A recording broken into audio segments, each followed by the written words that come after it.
Sa wakas, di nakaligtas, Kimbo, umami na finally. Tumestigo, ombudsman, patong-patong ang kaso, karma. Ayan talaga, kapag siningil ka ng karma talaga is napakatindi. Yan kasi 'di ba? Tama yung kasabihan, kung ano ang itinatanim mong kasamaan sa iyong kapwa ay siya ring babalik sa iyo. Kumbaga karma is real. Siya na mismo ang aaksyon para ikay maaksyonan lang yan.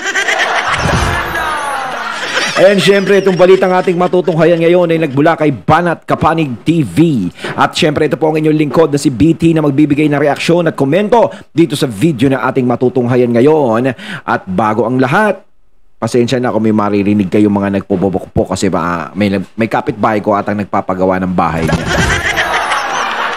Iba talaga ngayon pag mga nagkakapera na yung mga tao, no? Pagawa-gawa na lang ng bahay.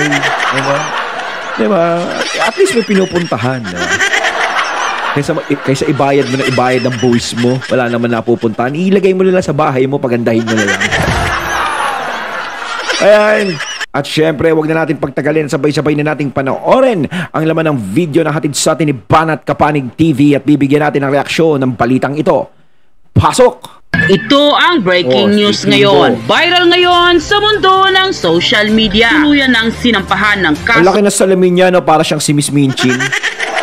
Si Marikina Representative Stella Kimbo sa ombudsman ng katiwalian matapos ngang mabulatlat ang maranyang pamumuhay nito. Pero bago tayo magpatuloy mga kapanig, kung bago ka pa lamang sa aming channel, ay huwag kalimutang mag-like, subscribe at i-click ang notification bell para mas maging updated ka palalo sa lahat pa ng mga bagong videos na i-upload namin. At yun na nga mga kapanig, matatanda ang nag-viral pa sa social media ang mga mamahaling gamit ni Manila 1st District Representative Stella Kimbo na nagkakahalaga ng milyong-milyong peso, katulad na lamang ng kanyang mga alahas at mga designer bags, at namumuhay sa marangyang buhay na kinagtataka ng ating mga kababayan. Yan ang hirap.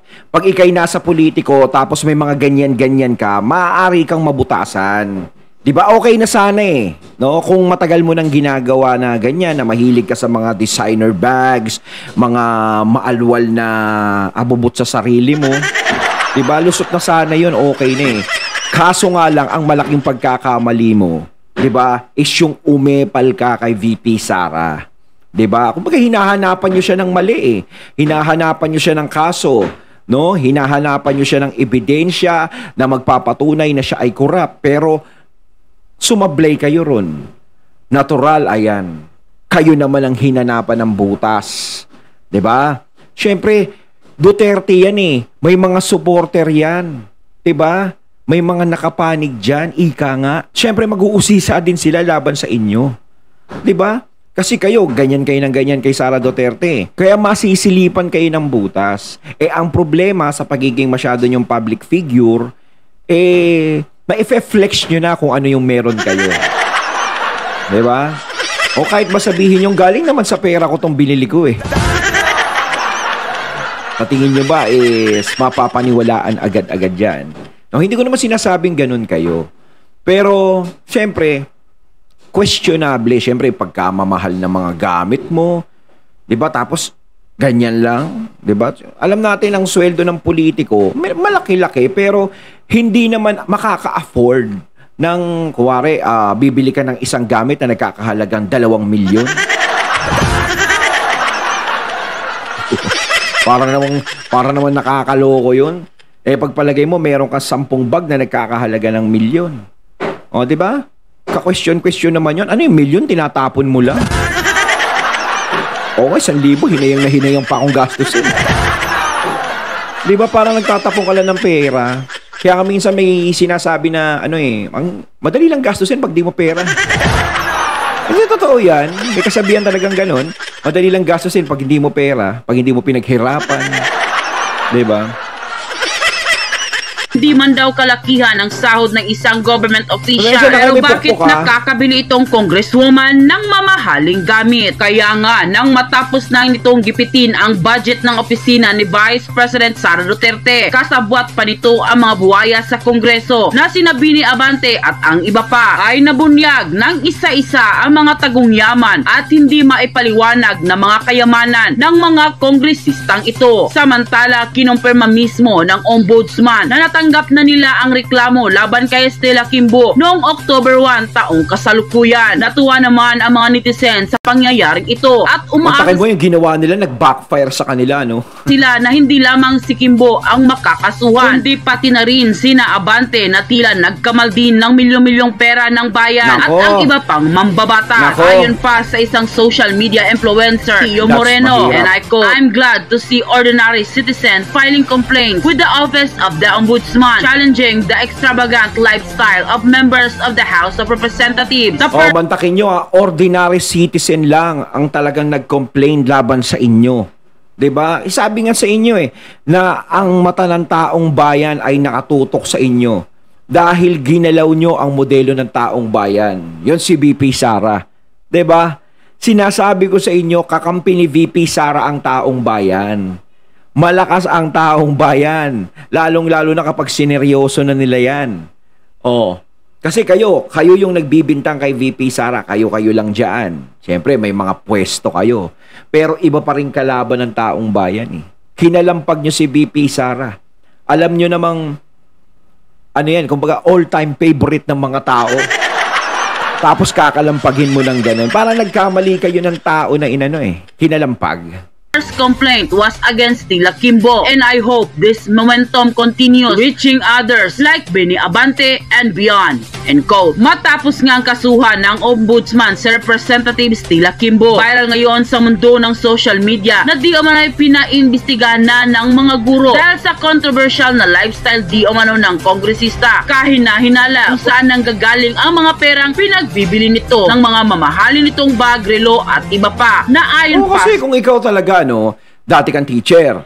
Kahit mag-retire ka, hindi naman ganun kalaki ang makukuha mo. Tapos bigla ka naging senador. Kasi ang pinagtutumbas, 'di ba? Yung dating nagta-tricycle tapos ngayon mga mahalong kotse na, 'di ba? Malay natin mga katunay, baka nanalo sa loto. 'Di ba yung mga nananalo sa loto parang easy go lucky. May mga ganon, 'di ba? Nananalo ng ilang milyon. Tapos, pagkalipas na 1 taon, wala ng pera. Diba? Yung kakasabihan ang daling gastusin pag hindi mo pera, pag hindi mo pinaghirapan Kasi kayo nasa politika kayo, tapos kung makapagpakita kayo ng mga gamit, ganyan. Sa kanila na kahit mag-loan pa sila ay di pa rin ma-afford ang milyon-milyong halaga ng mga bag, relo at wallet at mga ari-arian na tila kahit sinong guro sa Pilipinas ay di ito makukuha ng mga ordinaryong mga guro. Ayun yung sinasabi ko, na kahit mag-loan ka pa, 'di ba? Kung sakaling maglo-loan ka tapos ibibili mo lang ng bag mo, di wow. Hindi, 'di ba? Pag nag-loan ka, bibili mo lang ng bag. Takin mo, wala 2 milyon ilo-loan mo, bibili lang ako ng bag Di ba parang nagsayang ka lang, tapos maglo-loan ka ulit? Kabaon-baon ka na sa utang nun. Napaka-imposible naman kasi, no? Ako wala akong binabanggit na pangalan, no? Sinusundan ko lang yung sinasabi ni Banat Kapanig, pero kayo mga katunay, alam nyo na siguro yun. Kasi ayoko mag-mention basta-basta ng mga pangalan Kumbaga tayo, kayo nang bahala. Mag-isip ko ano yung sinasabi ko sino. Pero talagang napakahirap, no? Isipin na yung mga pinambibiling mga bagay na alam nating mamahalin, na alam natin na nanggaling ka doon sa wala is napaka-imposible.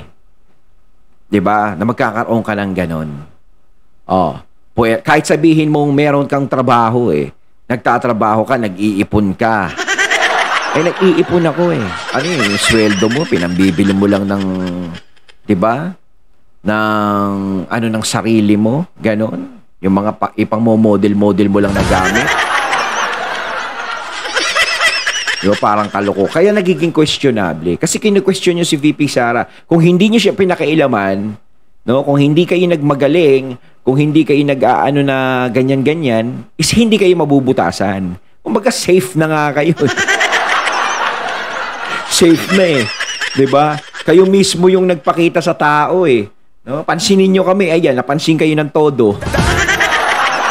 Ang ganitong karangyaan ng buhay. Dagdag pa ng mga kababayan natin, lalo na ang mga kapwa mga guro na sana maimbestigahan ang mga ito. Baka mamaya pagtanggol kayo ni Daddy, hey, hey, hey!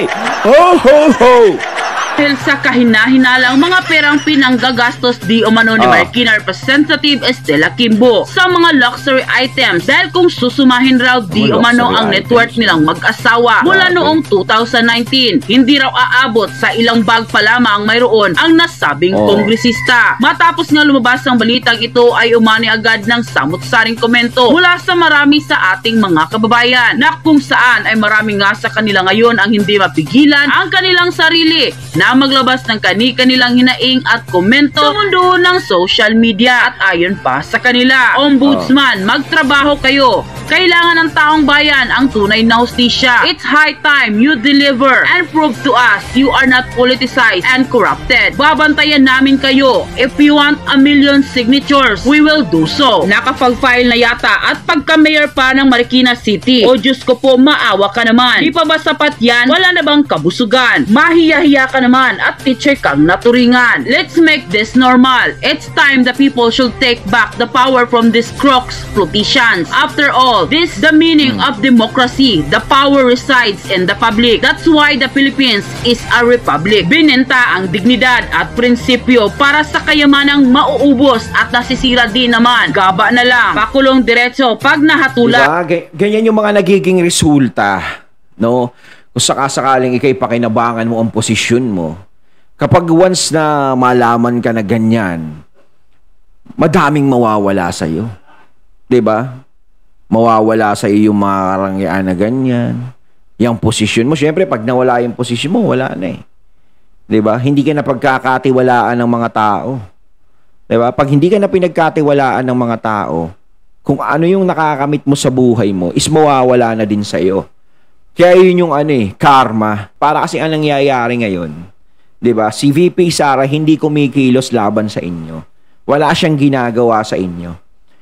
Kumbaga kumbaga pagpapasa Diyos na lang ni VP Sara, yung bahala na kayo sa buhay ninyo.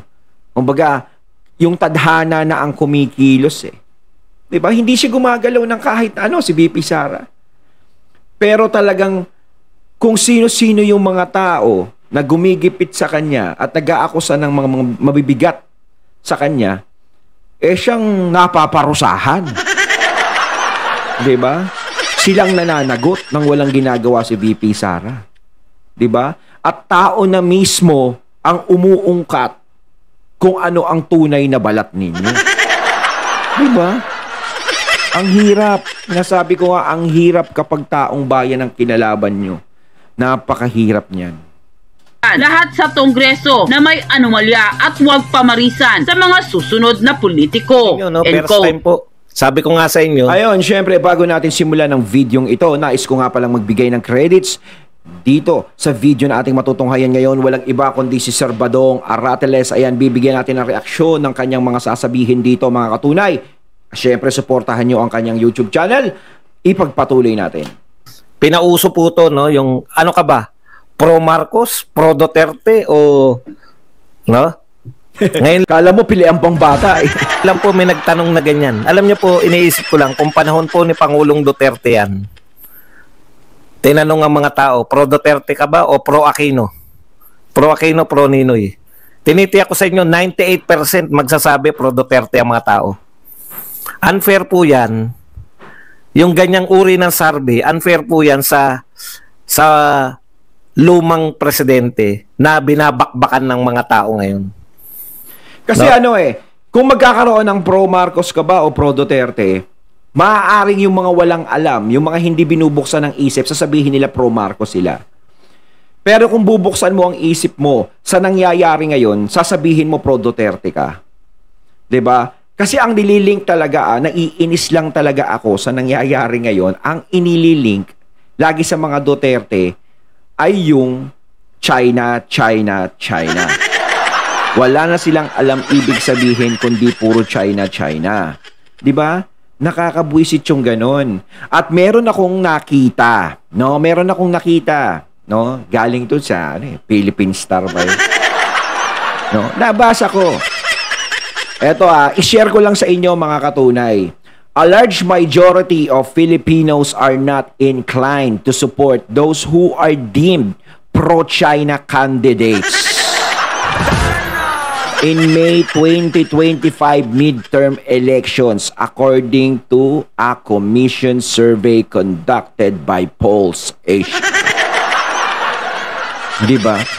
Kumbaga hinihikayat, no? Parang wag nang iboto yung mga pro-China. No? Ay, Diyos ko naman.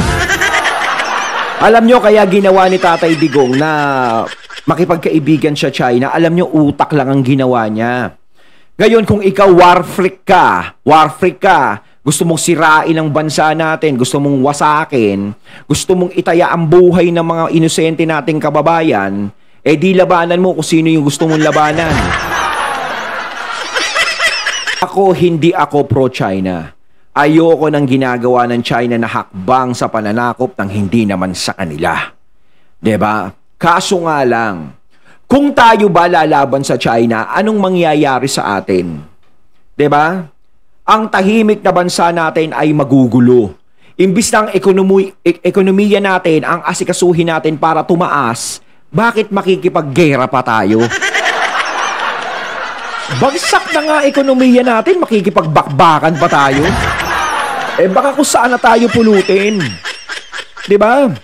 Yes, ipaglaban natin kung ano ang atin. Pero maraming paraan para ipaglaban kung ano yung karapatan natin. Huwag na natin padaanin sa dahas. Bakit si Tatay Digong? 'Di ba? Yang West Philippine Sea, 'di ba? Napaglaban niya naman 'yan. Hindi naman napunta sa China 'yan. 'Di ba? Nung bumaba pa si FPRRD, nahawakan na ng China yung West Philippine Sea. Hindi. 'Di ba? Hindi nila nahawakan. Kaya hindi ako naniniwala na binigay ni Tatay Digong ang West Philippine Sea sa China. Kasi kung nasa China na yan, wala na. Sa China na talaga yan. Kaso hindi naghahabol yung China kasi hindi pa nila nakukuha yan. Ibig sabihin, hindi pa binibigay sa kanila yan. 'Di ba? At saka tanga ba si Tatay Digong? Gagawa ng ganun? 'Di ba? Tapos bababa siya sa palasyo? Natural, syempre papalitan siya sa palasyo kapag bumaba siya. Di mauungkat kung ano man yung mga ginagawa niya. Ganun ba siya katanga? Ibebenta niya yung sarili niya? Di ba ginagawa nating tanga yung mga sarili natin mag-isip? Di ba? Bumaba si Tatay Digong na wala namang ibinibigay sa China. Kumbaga inaagaw ng China yung lugar na yon, 'di ba? Inaagaw ng China, gusto mapunta ng China, pero kinausap ni Tatay Digong yon. Siguro nagkaroon sila ng ito usapan natin ganto na lang, ganto para wala nang gulo, 'di ba? Is naging payapa yung loob ng China. Kaso nga lang yung nangyari is nung nawala si Tatay Digong, parang nasira yung usapan kung ano yung usapan. 'Di ba? Nakita ng China siguro may mga Amerikano ditong pakalat-kalat, Tapos may mga jet plane pang umiikot. May mga Navy ng Amerikano dito. Mukhang makikipaggera. Hindi naman ito yung pinag-usapan natin. Hindi natin alam kung ano yung mga pinag-usapan nila. Pero ang importante doon, hindi naman napunta sa China yung West Philippine Sea. 'Di ba? Tapos sasabihin, yung mga pro-China yan, wag na iboto yan. Alam niyo yung ginawa niyang taktika noon is ayaw niya lang ng gulo. Ayaw niyang isugal yung mga kababayan natin sa gulo, yung mga inosenteng pwedeng madamay. Kasi kung ikaw nag-iisip ka na kailangan walang madamay na inosente, ganun ang gagawin mo. Makikipagkaibigan ka, sasayaw ka sa tugtog na merong kang dalang-dalang isip. 'Di ba? Si Tatay Digong sumasayaw sa tugtog pero iniisip niya yung ginagawa niya. 'Di ba? Naging mapayapa, wala namang gulo, hindi nagkaganyan. 'Di ba? Hindi kasi madadaan lahat sa tapang. No? Kaya nating ipaglaban ang ating karapatan sa mapayapang paraan. Tapos na yung panahon ng mga bayani natin. 'Di ba? Ang ginagamit ngayon utak. Kumbaga lalaban ka na lang talaga kapag no choice na. Kapag masyado ka ng binibirya, 'di ba? Yung hindi ka na nila pinapakinggan tapos piniperwisyo na tayong lahat, doon lumaban na. 'Di ba? Ibang usapan na kasi 'yun eh. Pero hangga't mahihilot pa ng usapan, is bakit hindi natin gawin? Kaya talagang etong alam na alam nyo kagad kung anong uri ng survey itong Octa Arts Dancer Survey. Meron pong pinaglilingkuran to, no? Ayaan nyo po, eto after nitong election na to, wala na po yan. Hanggang 2028 siguro magagamit pa nila. Pero wala na mauuto yan. Oo. Kasi ayaw po nila, talong-talo po sila pag pinagtatapat nila yung mga kasalukuyang pinuno. Halimbawa, tinatapat nila sa survey si BP Sara at si BBM. Sama si Martin. Sama na yung ibang matataas na pinuno, si Chis Escudero. Yung pare-parehong namumuno, pag tinanong sino ang mas, kung ang survey, sino ang mas mataas ang trust rating at approval rating, lagi po nangunguna si BP Sara. Di po ba? Kahit po yung Octa Arts Dancers research na yan. Hindi, kalokohan talaga yan na si VP Sara is matatalo sa survey. Wala na yan, kumbaga kontrolado na lang yung survey eh. 'Di ba? Imposible na si VP Sara babagsak ang survey dyan. Babagsak. Imposible yan. Kaya ako hindi ko na tinitignan yan. Paulit-ulit ko sinasabi, hindi ko tinitignan ngayon yung survey dahil alam ko kung kanino papabor yan. Kapag may survey na lumabas kay VP Sara, malamang ko ano yan eh. Kumbaga, ipatigil nila yan. Diba? Kumbaga, kailangan nila ngayon ng survey eh, para ipakita na malakas sila. O, malakas kami ngayon. Diba? Kailangan ipakita natin sa taong bayan na malakas kami. Hindi nyo kami pwedeng kontrahin dahil sa susunod kami na naman ang mamumuno dito. Diba? Pero talagang magano na lang tayo. Umasa na lang tayo pagdating ng tunay na eleksyon. Doon na lang talaga. Lagi po mangunguna. Ngayon, kung biglang mas matataasan ni BBM si BP Sara, questionable sa mga tao. Bakit yung mga reputable, yung mga survey company na meron ng pinaniniwalaan ng tao katulad ng SWS Pulse Asia, lagi nangunguna si BP Sara? Bakit pagdating sa Octa Arts, sa No Limit Tangere, El Polibistrismo, Sisa at Basilio? Grabe. Iba na yan, Sir Badong El Polibistrismo, No Limit Tangere. Ay mangunguna si BBM, di ba? Ang laking question po nun sa kredibilidad. Ngayon, para hindi halata, nag-iba sila ng tanong, di ba? Pro BBM ka ba, pro Duterte? Tapos lumalabas, malaki ang lamang ng pro BBM, pro Marcos sa pro Duterte. Anong uri ng tanong yan? Di ba? Hindi, magtatanong sila, sino ba pro BBM dito, pro Duterte dito? Siyempre magtatanong ka na lang doon sa mga pro Marcos talaga. Kapag nagtanong ka sa pro Marcos, malamang ko siyempre sasagutin nun. Siyempre, doon kami. Gano'n naman na survey, di ba? Tatanong ka. Pwede ka naman magtanong. Huwag kang magtanong sa mga pro Duterte para walang lumabas sa hula na Duterte dito. Na may malakas. Tanungin mo lang yung mga pro Marcos. Di ba? Tapos susulat mo, ang taas sa survey nito, walang nagsasalita kay BP Sara kasi tinanong ko puro pro Marcos lang. Pwede namang gano'n eh. Iba pa rin ang eleksyon. 'Di ba? Hindi transparent yung survey na yan.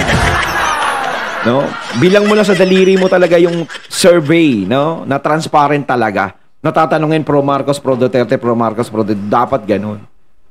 Wala pong ganyan nagtanong. Yung normal na tanong ng mga survey company, scientific na tanong, pwedeng sukatin, laging lamang si Sara Duterte. Yes. Para lumamang naman yung mga Marcos, nag-create ng mga ganitong pati tanong iimbento. Pero, ano po yan? Balita agad. Kahapon, wala pa yan eh. Kaninang umaga, wala pa yan eh. Paglabas, hindi pa siguro lumalabas na mild conditioning eh, no? Ganon katindi tong mga media natin. Kaya ang media po talaga natin, yung traditional mainstream media, alam na alam nyo eh. Gamit lang tong mga to eh. Para pasikatin yung gustong pasikatin eh. Wala pa rin. So alam naman natin ang mainstream media, no? Pumapabor yan kung sino nakaupo. Diba? Pumapabor dun yan. Naman. Hindi pa rin mapasikat. Tanong lang, meron po bang survey noong panahon ni Duterte na pro Duterte ka ba o pro Aquino? Tiniti ako sa inyo, 98%, Walang ganun, 98% walang si ganun. Tatay Digong, 2% lang si Noynoy. Pero hindi po ginawa yun eh. Kasi walang ganun Oo. kasi anti-Duterte yung mga media noon. Ito, pakapalan na ng mukha eh. Oh, kahit nakaupo si Tatay Digong noon, no? Talagang yung mga media noon, no? Kontra talaga sa kanya. Kasi nga, di ba? Si Tatay Digong kasi totoong tao yan eh. Di ba? Kahit ikaw, kung alam ng mali yung channel, di ba? Alam na, may mga channel na, di ba? ABS, di ba? Inano niya. Kasi hindi nagbabayad ng kung ano-ano. Di ba? Tama lang din naman yun. Di ba? Kasi kailangan magbayad ka. Yung mga tao nga, nagbabayad ng buwis. Kasi ikaw, hindi ka nagbabayad. Di ba? Parang unfair. Oh, doon nagsimula lahat yun. Kaya nabuisit yung mga media kay Tatay Digong. Palibasa sa kanila, gusto nila pagpabor sa kanila, 'di ba? Bibigyan din nila ng pabor yung taong nagbigay ng pabor sa kanila. O gaya ngayon. Kaya number 1 ka sa amin. Ibabalita ka namin. Pero yung kalaban mo, hindi namin ibabalita yan. Pinahirapan kami yan. Magkaroon lang sila ng survey na mukhang panalo sila sa mga Duterte. Pero wala po naniniwala dyan. Mas pinaniniwalaan pa ng tao yung Kalye survey. Oo, yun na lang. Abnormal talaga yung tanong na Sige, yan. ako gagawa talaga. Ako paulit-ulit ko sinasabi dito, magkakalye survey ako eh.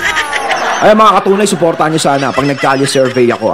Alamin natin talaga kung mahina talaga si Sara Duterte. Huwag kayong mag-alala.